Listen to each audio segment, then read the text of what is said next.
Comedy is acting out optimism. Robin Williams. Now, we all like to laugh.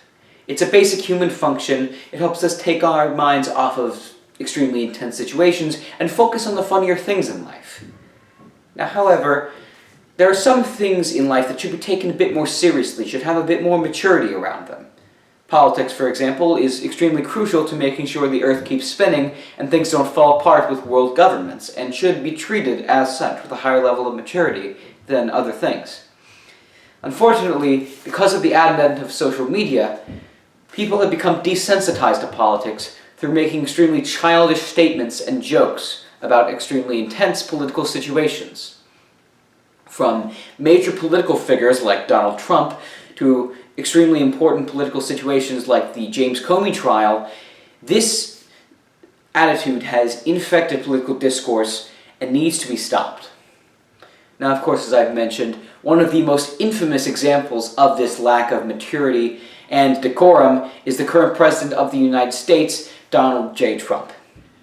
President Trump grew famous, or infamous, due to his many outlandish and inflammatory statements regarding extremely intense political situations.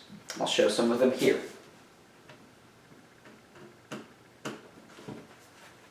When will all the haters and fools out there realize that having a good relationship with Russia is a good thing, not a bad thing?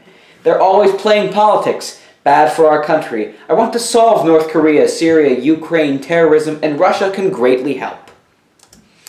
Why would Kim Jong-un insult me by calling me old when I would never call him short and fat? Oh well, I try so hard to be his friend, and maybe someday that will happen. Just heard Foreign Minister of North Korea speak at UN. If he echoes thoughts of Little Rocket Man, there won't be around much longer. And then there was this tweet he posted, Fraud News CNN, hashtag FFN, and it was accompanied by this GIF. That's a man being beat up, and by Donald Trump, and the CNN logo photoshopped onto him. Now, these tweets each have several thousand likes and retweets, showing that there is an audience for this type of behavior. With him being number 20 on the list of the most followed people on the social media platform, having nearly 50 million followers, his influence is undeniable. And is starting to spread to other major political figures. Take, for instance, the Filipino President Rodrigo Duterte. He has a lot of similarities to Trump, especially with his devil-may-care outlaw sort of way of leading his country and disregard for many of his country's basic laws. He's most famously encouraged his citizens to kill any drug owners or drug dealers he sees on the street. Just openly, without due process, complete vigilante justice. Now, of course, Rodrigo Duterte doesn't have his own personal Twitter account, but the most influential people in the 20th century, or the 21st century, do. And Donald Trump, whether you like it or not, has become one of those people. This is also due to reporting from many news sites. For instance, a news article published by the website Slate in February 2016 titled, "Donald Trump is the best at Twitter, here's why." The article went on to, in a sense, congratulate Trump and encourage his style of tweeting, saying it was very humorous and entertaining. This reporting and attitude from many important news pundits is what led us to having him elected in the first place, and is ultimately what has led to his style of political discourse spreading to other political events.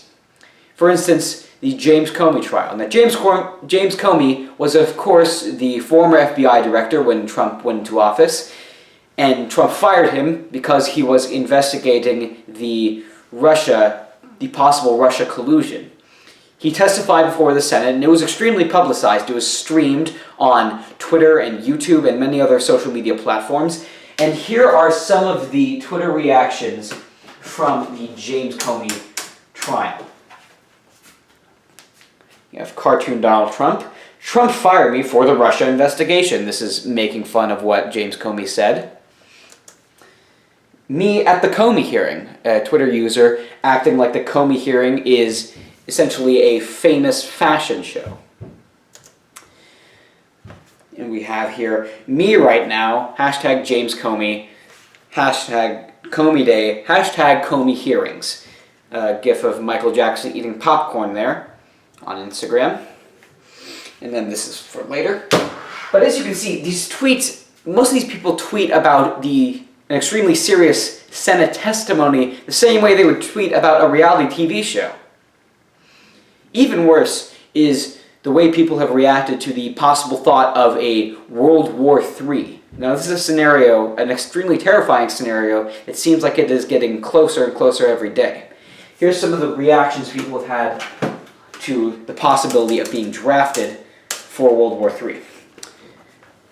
If World War III starts and they want to draft one male from each household, you better believe I'm using the "don't assume my gender" line.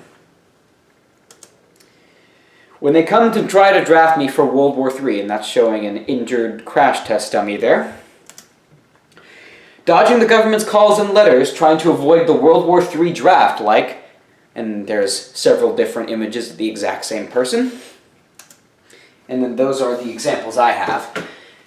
But this is surrounding the possibility of World War III, an extremely terrifying possibility that would likely end in nuclear devastation for our planet, and people are treating it with these crass and insensitive jokes that sound like they come from a third-rate comedian. Now, I have shown you various examples of citizens, from major political figures to average, normal, everyday people, acting very immature towards major political events. We all like to laugh, but if we keep laughing at everything and we take nothing seriously, then what is there to care about?